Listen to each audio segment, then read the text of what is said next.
information. I will give it away a little bit, say that this is some information that was shared with the President's Association and also with ACBO. And Ms. Grovenstein has graciously agreed to make sure that she was sharing the same information comprehensively with all the other different functional areas at the colleges. And so we're very glad Elizabeth could join us today and share this presentation. I think it'll be easiest with such a large number of participants if we capture questions in the chat box. And I'll manage that chat box for you, Elizabeth, and we'll try to get to those questions as we go and make sure that we answer everybody's questions today. So Elizabeth serves as the Chief Financial Officer here at the System Office. And again, I'm very glad that she was able to join us today and willing to do this presentation. So I'll pause here, Elizabeth, and see if you want to, I don't know if you're planning to share your screen or what I can do to help you. Yes, I will share my screen now. And so hopefully, are you seeing that, JW? Yes, ma'am. Looks good. Okay, so by way of background, as JW Kelly mentioned, initially this was a presentation that was made at the ACBO session that occurred in May, on May 18th. And this is a presentation ACBO contracted with Grovenstein and Manassevit out of that provide guidance on federal U.S. Department of Education programs. And so they are the ones that actually put this presentation together and made the presentation. It's a very lengthy presentation. And so what I was asked to do then in June was to present to the presidents, and the presidents also, we invited each college CFO and just do a condensed version. So I had gone through this presentation and selected specific slides to review, and that's what I did in June with the President's Association and CFOs. So that is the context regarding this. So again, really this goes to the folks that from ACBO who initially contracted with these folks that put this presentation together. I'm going to start. A lot of the initial slides here are just background. So I'm going to start actually on their slide 15. This slide, and there's multiple other slides that we'll go into, but beginning on this slide talks about the use of funds for student aid under HEERF. And this gives some of the highlights. First, it prioritizes students with exceptional needs, so the college must prioritize students with need in awarding the student aid funds. And the allowable uses of funds for this HEERF funds are the same as the HEERF funds, which was, I think we're calling HEERF 2, under the CRRSA, the CRRSA. That second round of HEERF funds that colleges got, should have gotten those awards in January. Same uses, which is any component of cost of attendance, and the students can use this for these various items, including tuition, food, housing, even health care, child and dependent care. The institutional portion, has some differences here. It was generally the same as the CRRSA institutional, but has a different timeline. It prohibited student support activities. In the CRRSA HEERF 2 money that colleges received, it specifically said you could use that for student support activities. In this HEERF 3, in that bill, the ARP bill, that prohibition was put in place. So no longer can it be used for the HEERF 3 funds for student support activities. No rollover of funds, and no use, well, we won't get into that one. The other two, I think, are not really applicable. It also specifically prohibits marketing, using these monies to do marketing, to do recruitment. You cannot use the monies to put funding in a college endowment. You cannot use the monies to put towards a capital for religious or athletic facilities. And you cannot use any of these monies for any senior administration, salaries, or benefits.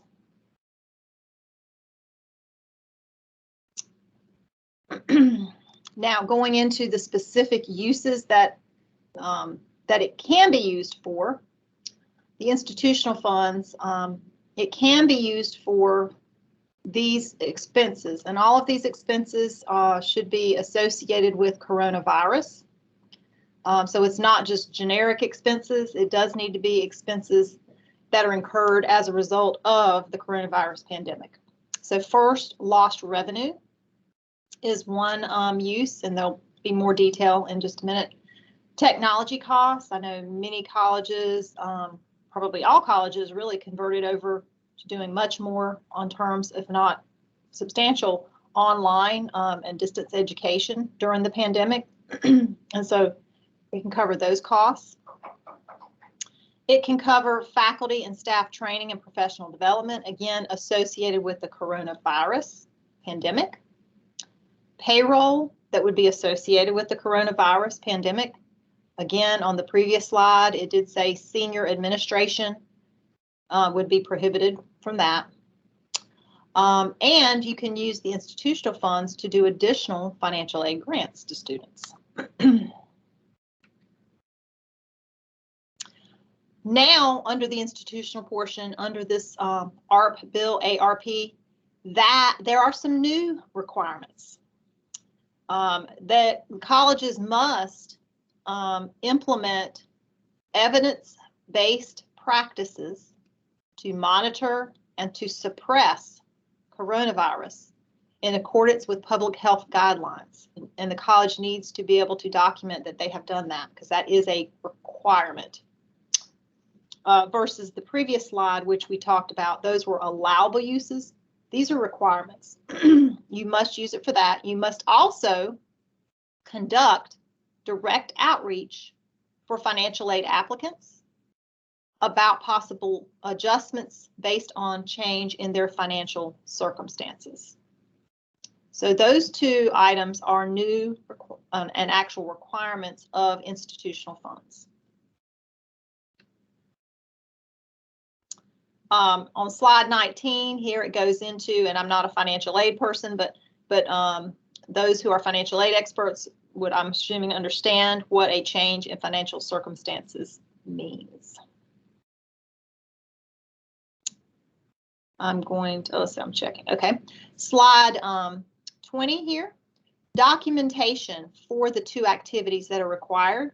So number one, the colleges need to document what strategies are they using to monitor and to suppress COVID-19.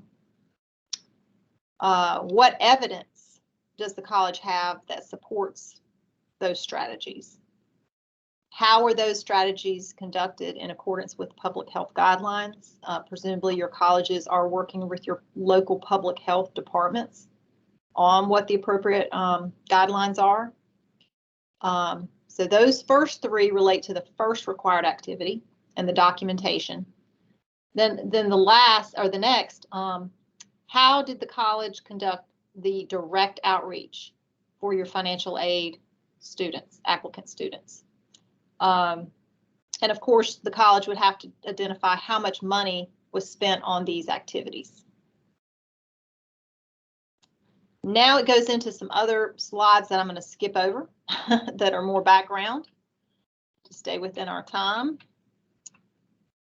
And I'm going to jump over here to slide 30. So slide 30, student eligibility.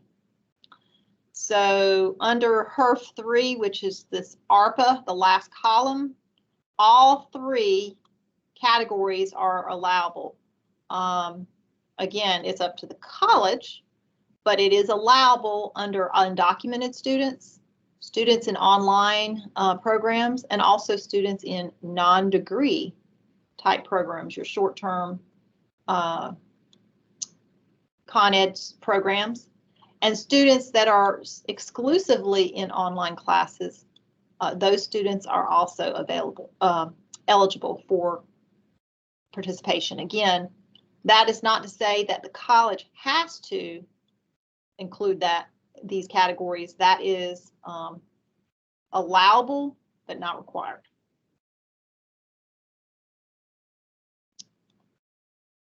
Okay. Next, the institutional. This is a nice chart that, again, is in this slide. This shows you the different institutional uses, whether it's allowable or not allowable. And again, lost revenue. Lost revenue is allowable. It was not allowable in the original CARES Act for the bulk of the funds that colleges got, but it became available in the last two, HEERF 2 and HEERF 3. Additional financial aid grants to students. All of the allocations have allowed you to use additional institutional funds for those grants. You cannot use it for religious or athletic facilities, as mentioned earlier. You cannot use it for recruitment activities, also mentioned earlier. You can use it for distance learning costs, again, needed for the pandemic, to address the pandemic, and as well payroll costs resulting from the pandemic. Okay, now the next number of slides are going into a little bit more detail. I'm going to jump over here to slide 35. The student aid portion. So now, again, these slides delve into a little bit more detail. So this slide we talked about really earlier about cost of attendance and costs that arose due to coronavirus for a student when they get their student aid. And here are, on slide 36, here are prohibited expenditures of the student portion. Okay, prohibited. You cannot reimburse for tuition and fees. You cannot reimburse the college for tuition and fees. You can pay down a student's account, but we'll talk about that in a minute, only with permission. And that is very, very specific. And so we'll talk about that further in just a minute. There's a slide on that. You cannot use the student aid portion for technology. You cannot use it for, I don't know that we have many of these, like a work study type jobs for students, paying outstanding accounts. It requires the financial aid grant goes to the student specifically. The timing of the student aid grants.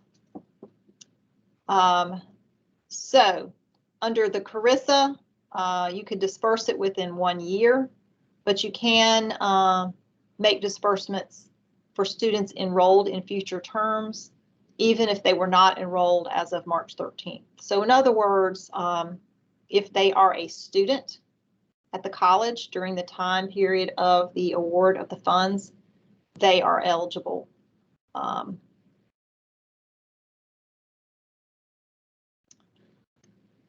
Now, previously, there was a restriction that the student had to essentially be eligible under the Title IV federal student aid programs. All of that was in the old funding, the original funding under CARES Act. All of those restrictions, those are no longer in place. So that's why they put the canceled on this slide. So that had all been requirements in the original funding that came out in the spring of 2020 to colleges. That is no longer the case. So now that shift has occurred. And essentially, as we talked about, there is a broader availability for students to receive student aid. Again, it is not required, but it is optional for the college to broaden that definition and use that broader definition for any individual who is or was enrolled at the institution on or after March 13th, 2020.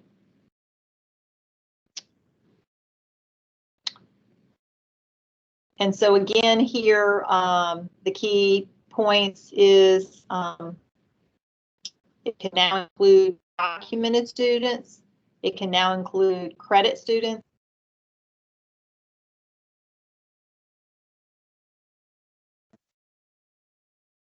Excuse me, somehow I got muted there. It can now include non-credit students. It could include dual enrollment students, Con Ed students. So there's really any of these categories of students that the college may choose. But again, you must prioritize exceptional need. Okay, I'm going to jump over here now to slide 43. And this is where I said we would come to this in just a minute. Okay. Something that the experts explained, and this is extremely important. When you are awarding the student aid, the grant, essentially they said the grants must be unencumbered to the student. And you cannot condition the grant on continued enrollment or future enrollment. So you cannot deduct any costs from that. You can pay down a student balance with permission, but as the folks from the Grovenstein and Manassas said, students may not, they have to be given the option. So students have to be given the option to say, you know, I want to use this grant. You know, you give them a grant of $1,000. They have a tuition bill of $500. You could give that student the option, but the student would have to, in writing, state that they want to use the $500 for their tuition, and they have to be able to do that in writing, and they have to be able to be given that option. And the student does not have to remain enrolled at the institution. So those parameters essentially put all of that in the hands of the student to make those decisions. This slide on slide 45, again, talks about prioritization of need. They give an example of Pell Grants. Pell Grants certainly is a way to determine a student with exceptional need, but it doesn't require that it has to be Pell Grants, a student to be considered exceptional need. So that is an example, or that is an option. Ultimately, it is the college's decision as to how they're going to prioritize exceptional need. You can see there that the Department of Ed is recommending the maximum Pell amount would be the very maximum that you would award to a student. But again, that's just a recommendation. They also state that the college should consider each student's socioeconomic circumstances. So again, you know, students may have had loss of employment, reduced income, food or housing insecurity.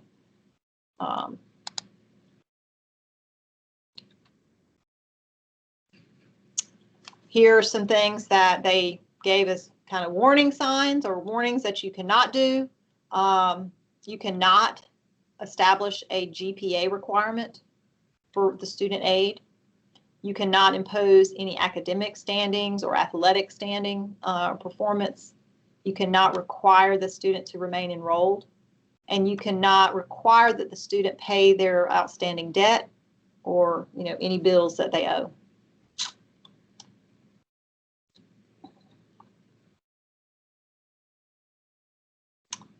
All right, now going again into the institutional portion. We talked about these already, so I'm going to jump over to slide 49. Okay. Here are some things that, again, are not allowable. Pre-enrollment recruitment activities, marketing, advertising, contributions to endowments, capital associated with athletic or religious facilities. We talked about that before. Okay, lost revenue. So lost revenue is determined to be revenues that otherwise the college expected to receive, but because of the pandemic, those revenues were reduced or eliminated.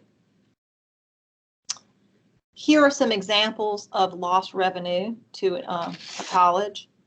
Tuition and fees, room and board. Of course, that doesn't really apply to our colleges, our community colleges. Enrollment declines at a college.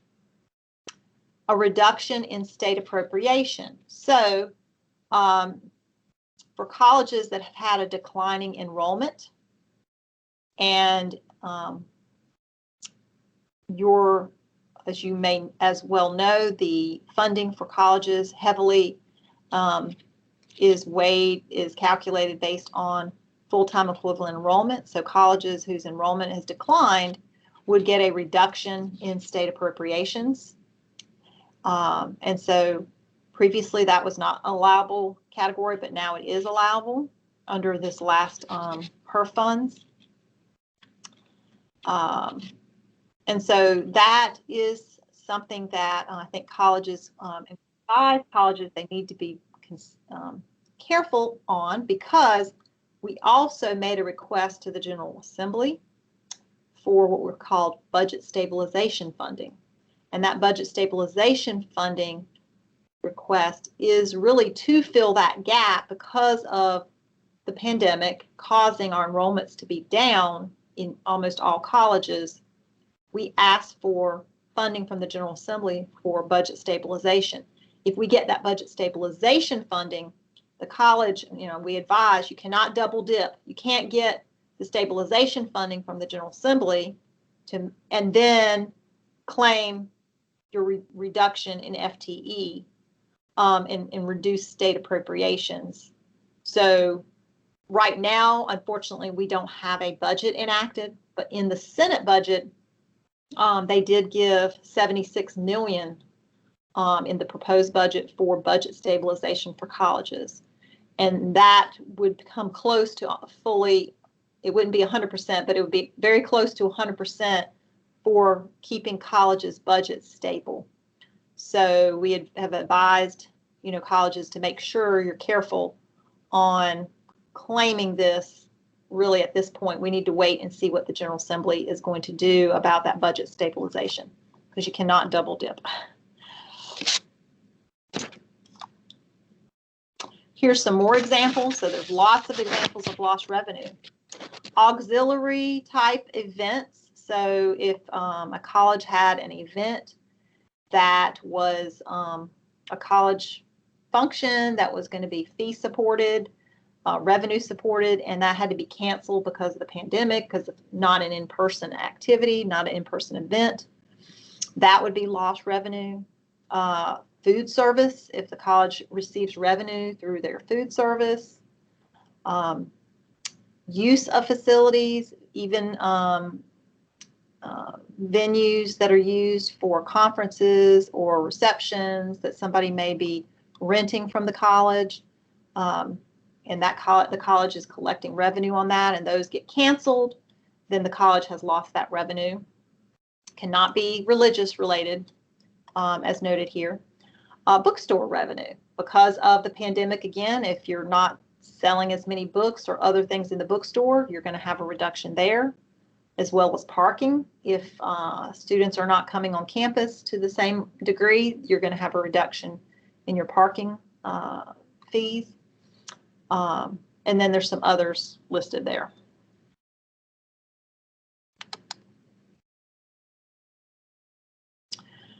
There are also some items that are prohibited in terms of lost revenue, and these are important. Again, capital associated with athletic facilities, acquisition of property, any contributions or donations.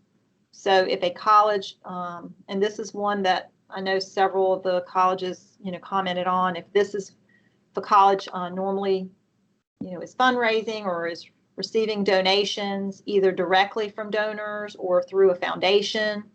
That is not something that is allowable to be claimed as lost revenue, unfortunately. Of course, marketing recruitment is already prohibited. We talked about that. No investment income, no alcohol sales, no sales related to religious, and certainly you cannot claim it if you've already claimed it as an expense. So you can't double dip again, lost revenue.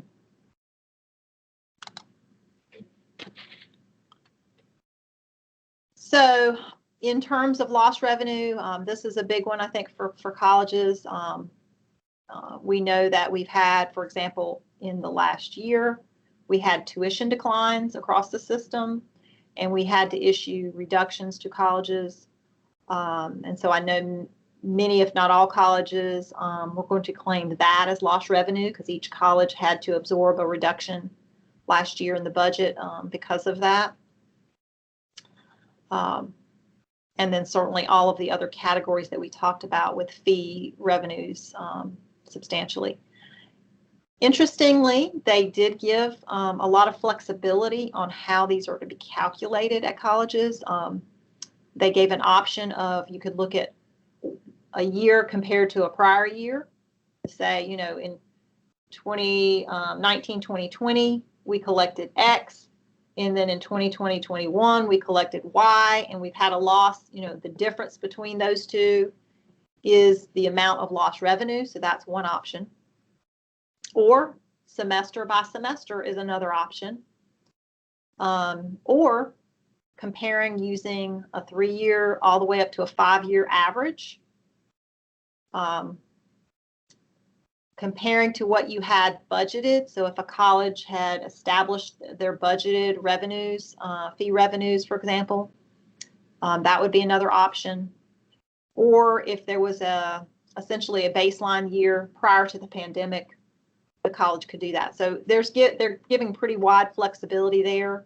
And I'm sure your individual college CFOs would be looking at those different options for calculating lost revenue. Okay, I'm going to jump now to slide 62. Okay. Well, let me go back actually, just because some of you maybe want to drill into this a little bit more. So additional student grants was one of the categories of institutional funds that we talked about, and you may use the institutional portion to make those additional financial aid grants to students. You cannot reimburse yourselves, though, if you've got some institutional money that you used and you gave out grants, you can't go back and reimburse yourself for that.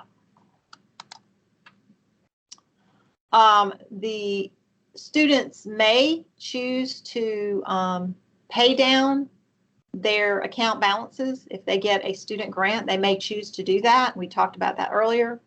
With this additional aid from institutional funds, those funds, if you're choosing to use the institutional funds to give out additional student grants, those fall under the same restrictions as the student aid. Okay. So if it's a student grant from the student aid portion, or if it's an additional student aid grant coming from the institutional portion, you can't treat those separately. So you cannot, again, even if it's from the institutional portion, you cannot condition it on continued enrollment or future enrollment. You cannot satisfy a student's balance without the student's affirmative written consent that they agree that that's what they want to do with their funds. They have to be given that option.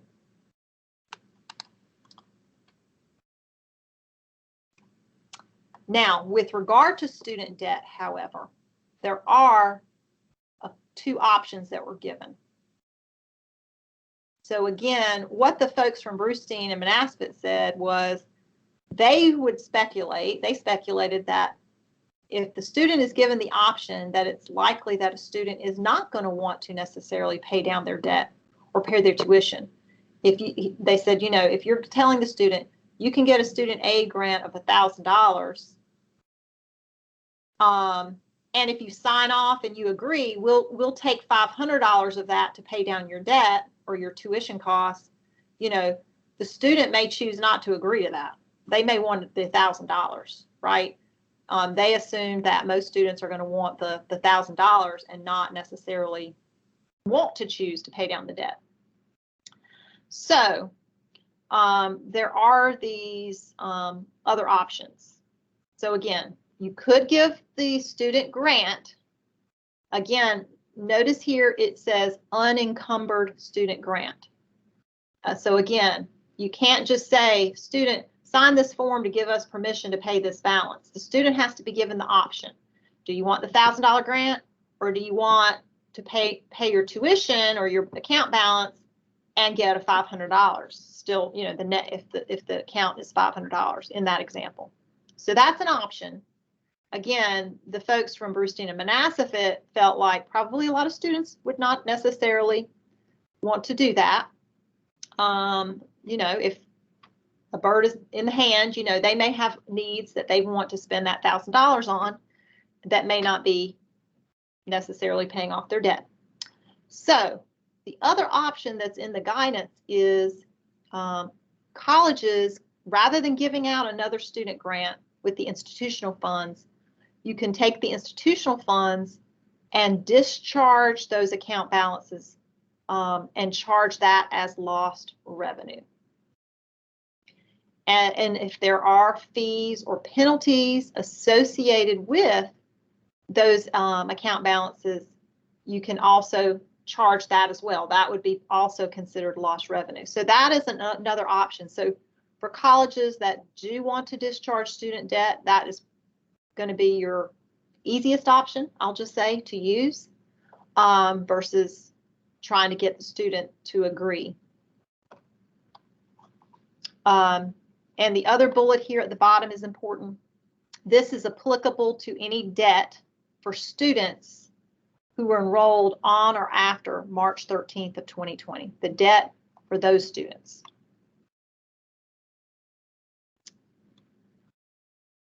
Okay.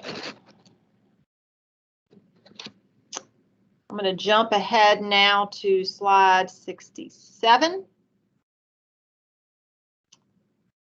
So another category of institutional is technology costs. We talked about that for facilitating distance learning. So here's a few examples: equipment and software, internet service. And in this case, the college can reimburse themselves if they purchased an item for technology. The college could reimburse themselves for that with their institutional funds. It must be an increased cost or a new cost related to coronavirus. However, it's not just general technology. We just want to go buy something. You do need to be able to make sure that you are documenting that it is a result of or a cost associated with the coronavirus. Not just a normal cost that you pay, you've always paid every single year.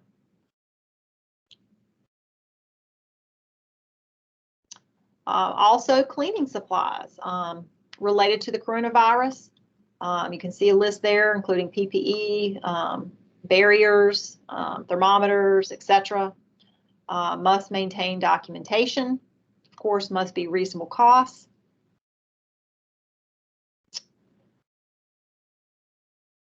Construction. This was a lot of discussion about this with colleges. Education funding is prohibited to be used for construction or for the purchase of property, real property, unless it is specifically authorized in statute. So any kind of construction and purchasing of land, buildings, property. And since there's not a specific authorization under the HEERF for this, then that is why that is allowable. However, there are some categories that were listed in the guidance about capital improvements. What they have advised, Grovenstein and Manasafet has advised, is if a college has a question about this, some HVAC needed due to the coronavirus, cleaning of the air. There's products that you can purchase and install through HVAC upgrades. Replacing windows. If windows don't open and we need to be able to get airflow in classroom building, they said you could possibly get approval, but you need to get permission from the U.S. Department of Education before you do any of those capital improvements. So again, construction, which is prohibited, is structural walls, expansion of space, additions, but the minor remodeling is likely allowable if it's specifically related to the coronavirus. And they gave some examples here on slide 71. What would be some examples of that? That would be colleges might need to do minor remodeling that could be allowable, again, with written permission from the Department of Ed. Each college was given a contact person in their grant award. And so here are some examples of this. HV, the one I mentioned earlier, the upgrading of windows and filtration systems or HVAC upgrades are the two, I think, areas that maybe other colleges are looking at.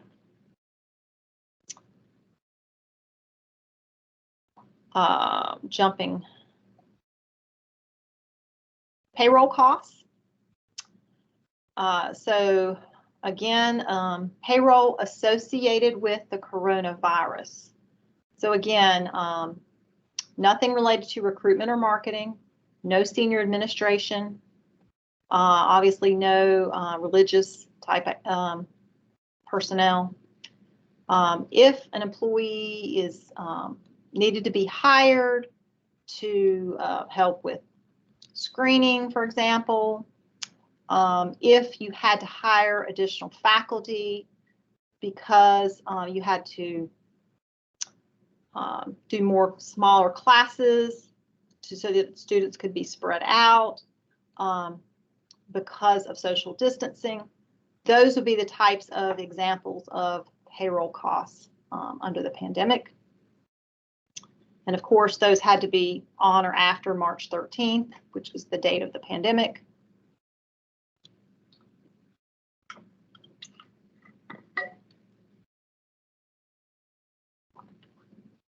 Excuse me. And so again here, it is not just general payroll. The funds must be related to the coronavirus. So another example that they have on here is if you have certain staff who you lost revenue, bookstore, let's say, personnel that worked in the bookstore that are college employees, and you were trying to keep those folks paid. That was another option, that the bookstore revenue was down, and so therefore you were trying to keep them on payroll. New employees, again, dedicated to COVID-related type work.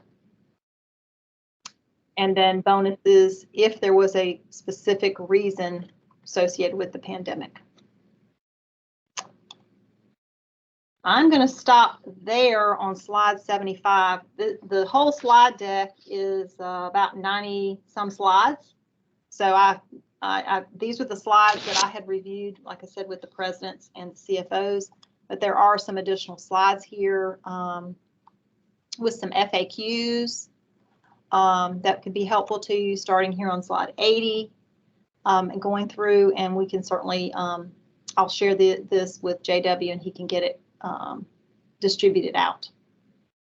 And I did think I saw a question in the chat about part-time assistant for administering the grants to students.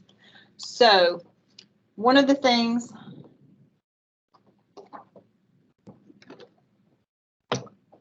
pull up the FAQs, I would consider that to be administration of the program. and they do allow institutional funds. You can, let me find the exact section, but you can use some funds for administration. Let me see if I can find the exact. Yes, it says reasonable administrative costs may be charged to the institutional portion only. So yes, I do believe that is an allowable expense because you're administering this new grant aid to students. So that would be an administrative cost under the institutional portion.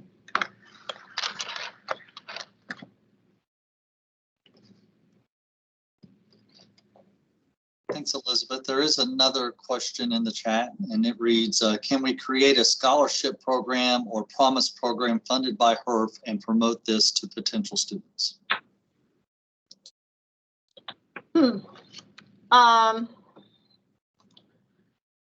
I don't know that I can answer that one.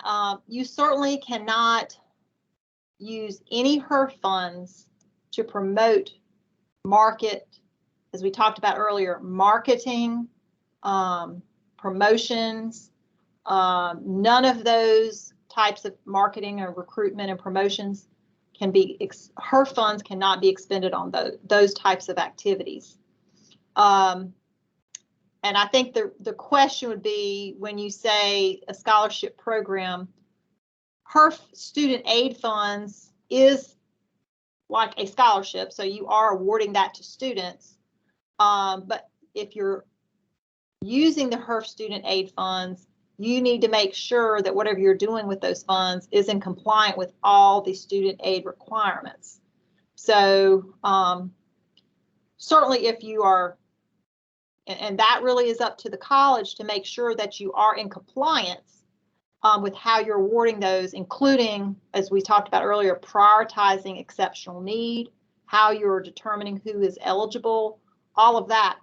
Certainly that can be considered you could call it what you want to call it as far as a program. The federal government doesn't say that we have to call it HEERF student aid, you don't have to specifically call it that. So you could call it something that your college might want to call it, but you just need to make sure you're in compliance with all of the requirements. In terms of, though, the promotion, the advertising, the marketing, the recruitment, all of that, any of that type of expense, you would have to have other funds. If you're doing any kind of promotional recruitment or anything, you cannot use any of these dollars for those purposes. So certainly a college may have foundation dollars that they use or other dollars that are allowable for recruitment and marketing activities. And those other dollars certainly can be used, but you may not use any HEERF dollars for that. So there's not necessarily a prohibition to announcing or marketing that there is a scholarship program, and that scholarship program happens to be funded partially or fully by HEERF. It's just that you can't use the HEERF money to pay for said marketing and promotional materials. It's just summarizing it back. That is correct. That is correct. Yes. And so Nate has a follow-up question there. I called you out, Nate. So is awareness considered marketing? I don't know where you're getting the awareness quotes from, Nate. Yeah, I'm not sure about that part. I know that the one, and I'm trying to go back to it, the new requirements under HEERF for institutional purposes, and I don't remember which slide that was on. Trying to find it here.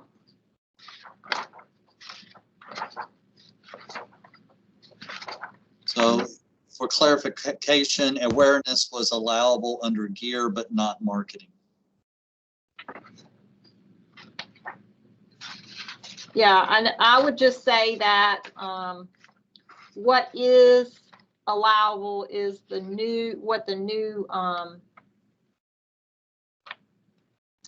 requirement, which is direct outreach for your financial aid students. Was trying to find the exact slide that had the wording there. But that direct outreach to your financial aid students, making them aware, that direct outreach is allowable. But I would say beyond that, I'm not aware of anything that is awareness. And that direct outreach, if I remember correctly, was for students to understand that if they've had a change in financial status, that they knew that there was options available to them. Correct.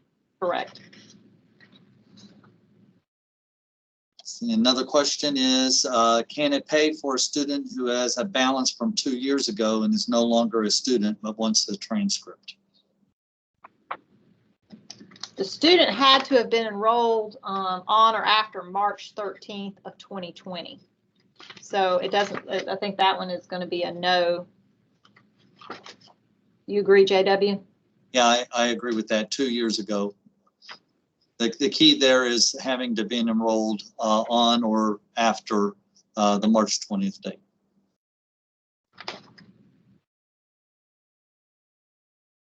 Do we have any other questions?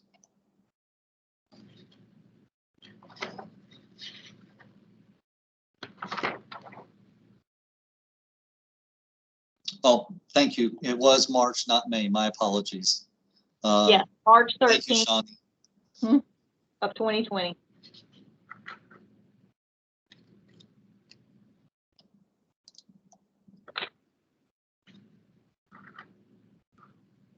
Okay, while everybody's thinking to see if they have another question or if my chat is delayed a little bit, just want to remind everybody that we will send out the link to this recording as soon as it's processed, and we'll also share these slides so that way you'll have the entire slide deck. After reviewing the slide deck, oh man, I'm hesitant to say this, but I feel like I need to, and that is if you have any questions, feel free to email me back, and we'll do our best to research those questions for you and try to find an answer if you have a question after looking at the entire slide deck. So we appreciate all the work that everybody is doing to try to maximize the use of all these funds that are coming through to better serve our students. And that's one thing that is really exciting about the monies coming through, even though it can be a little overwhelming sometimes. We do have a couple other questions here real quick, Elizabeth. So if we offer, quote, free college, that is allowable, but of course not using the money for advertising, but use some HEERF money is okay. So Daphne, I'm going to reword that a little bit. So you're going to use the HEERF money for the free college, or maybe even some other monies for the quote free college, like the long leave commitment, to create a braided funding source for your free college program, but you don't use any of the HEERF money for the advertising. I think, I don't want to put too many words in Daphne's mouth, but I think that's what she's asking. Yeah. And then the next one from Chad Williams, correct. You may not use HEERF funds for advertise or recruitment of students. So yes, that is what we've been saying all along. You cannot use any HEERF, $1 of HEERF money cannot be spent on any type of advertising or recruitment costs, those types of costs. You can use other monies that you would use ordinarily for advertising and marketing, not HEERF monies, but other monies you can use for advertising. But you cannot use $1, cannot use a penny of HEERF money for that. So yes, 100% agree, Chad. And then there was a question I see about Con Ed students. Yes, the student aid portion is allowable to be used for your non-degree students if the college chooses to do that. Again, it's an option, it is not a requirement.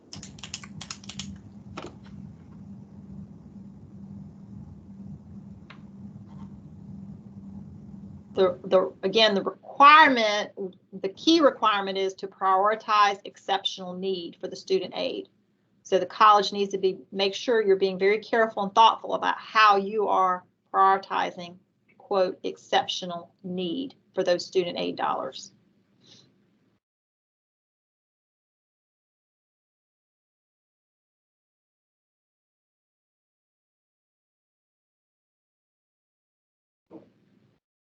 So Daffy has a clarifying question there, Elizabeth.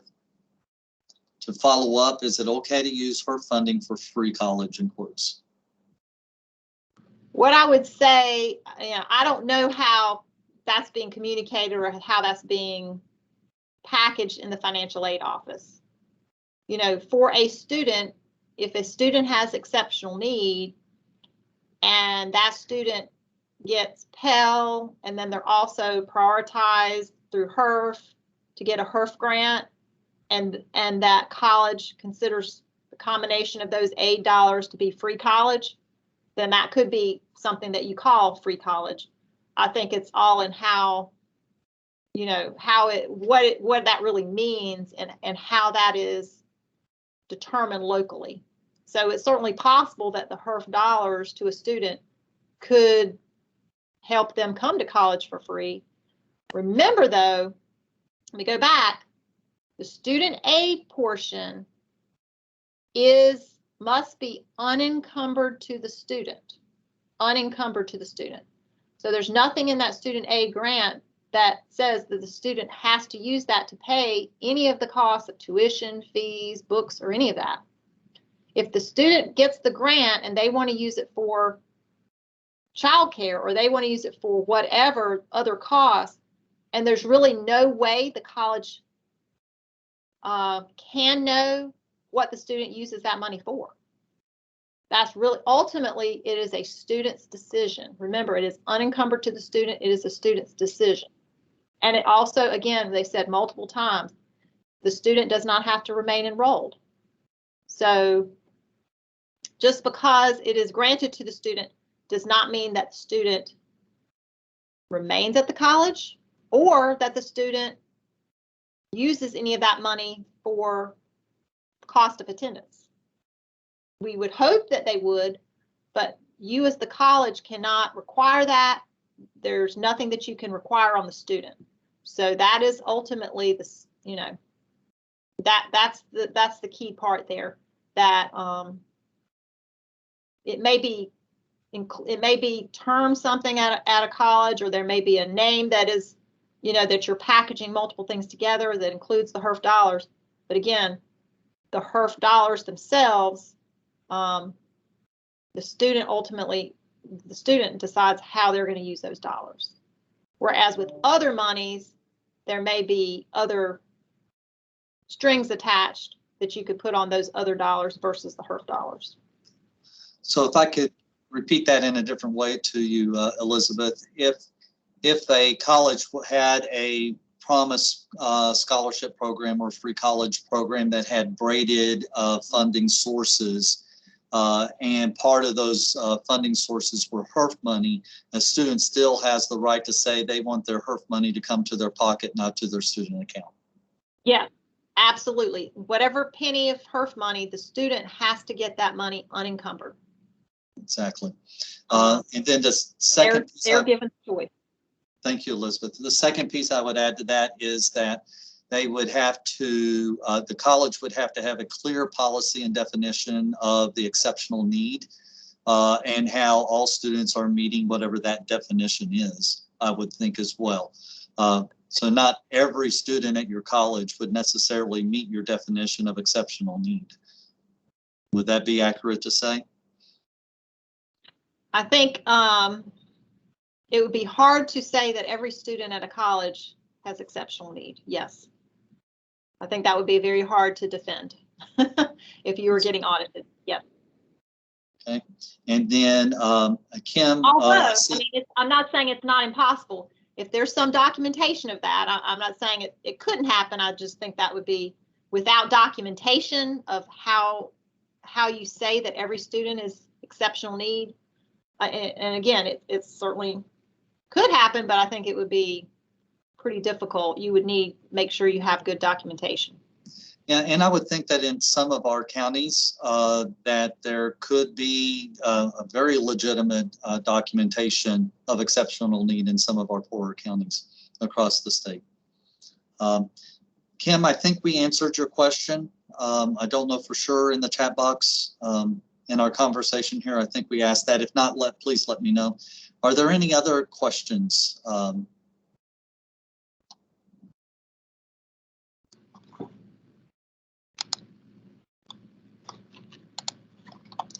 Well, I will email this presentation to you, and you can get that out, JW, and hopefully that will be helpful to folks. Yes, and I really appreciate your time and know how busy you are, Elizabeth, and thank you for sharing your expertise, not only with the presidents and the CFOs, but then for the rest of us as well. And we'll get that out to as many people as we can. And again, if you have questions after we send this out with the link and the presentations, please let me know, and we'll do our best to research those questions and give you the best answer that we can. I do want to say one thing before we come to a complete close, and that's something that Elizabeth touched on earlier, and that is at the end of the day, the college is responsible for compliance. And so you and your college and definitely your president need to feel very comfortable with any policy decisions you make as a comprehensive team as you move forward to try to serve students the best way that you can. So thank you everybody for your time, and I hope you have a wonderful rest of the day.